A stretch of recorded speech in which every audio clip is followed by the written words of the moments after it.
Evet, selamünaleyküm. Bahçeli Hobi Evleri Diyar Doğan ben. Efendim bugün Bahçeli Hobi Evleri olarak size 1450 metrekare bir arsanın tanıtımını yapacağım. Arsamız köy içerisinde, köye yakın, camiye yakın, kahveye yakın, markete yakın, arsa nitelikli, imarlı, 3'e bölünebilen 1450 metrekare yerin tanıtımını yapacağız.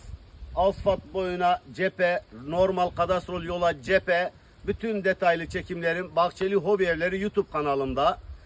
Açıklamalar kısmında fiyatını görebilirsiniz. Alıcısına hayırlı uğurlu olsun.